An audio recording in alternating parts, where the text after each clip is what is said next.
बदनापूर येथील कस्तुरबा गांधी निवासी विद्यालयाच्या वसतिगृहात 17 वर्षीय विद्यार्थिनीची आत्महत्या। यापूर्वी सुद्धा केला होता आत्महत्येचा प्रयत्न, पोलीस निरीक्षक सुदाम भागवत यांची माहिती। बदनापूर तालुक्यातील कस्तुरबा गांधी बालिका विद्यालयातील विद्यार्थिनी ज्योती संजय सुरासे, वय वर्ष 17, राहणार किनोला, तालुका बदनापूर, ही कला विज्ञान वाणिज्य महाविद्यालयात 12वी वर्गात शिकत असताना तिनं काल दिनांक 5 फेब्रुवारीच्या रात्री 9:30 वाजता गळफास घेऊन आत्महत्या केल्याची धक्कादायक घटना समोर आली आहे। आत्महत्येचं कारण अद्याप स्पष्ट होत नसून सदरील प्रकरण हे आत्महत्या की घातपात हे पोलीस तपासात निष्पन्न होईल। दरम्यान घटनेची माहिती मिळताच बदनापूर पोलीस ठाण्याचे पोलीस निरीक्षक सुदाम भागवत यांनी फौज फाट्यासह घटनास्थळी धाव घेतली।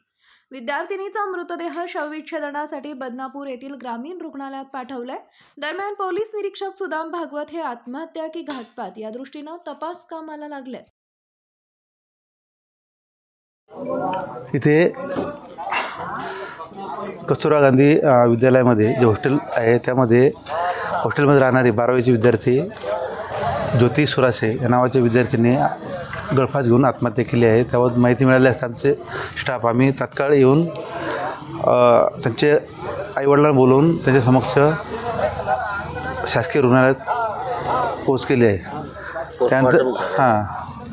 त्यानंतर आज रोजी सकाळी त्यांच्यावर इन्क्वेस्ट पंचनामा करून PM झालेलं आहे आणि सदरची बॉडी त्यांच्या नातेवाईक ताब्यात दिलेली आहे।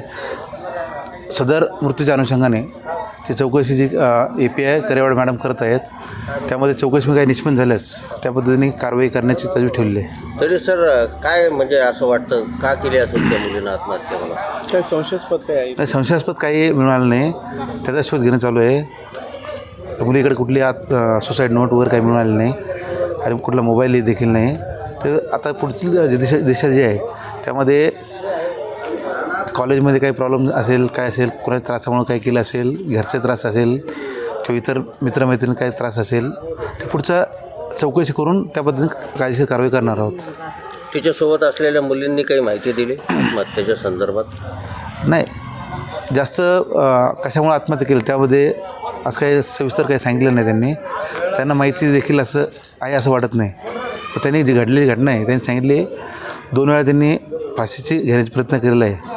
पहिल्या वेळेस त्यांनी सोडवलं, त्यानंतर माझ्या करते म्हणून सांगितलं होतं, परंतु त्यानंतर परत त्यांनी त्याच पद्धतीने गळफास घेतला, त्यात तिचा मृत्यू झालेला आहे।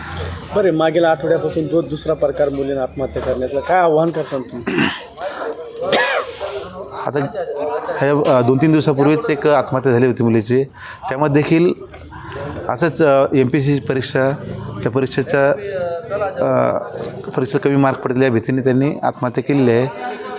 आणि सर्वांनी परीक्षेची भीती न बाळगता आणि आत्महत्या असा टोकाचा पर्याय निवडू नये, परत प्रयत्न करून त्यांनी यश मिळवावं असं आवाहन करतो। थँक्यू।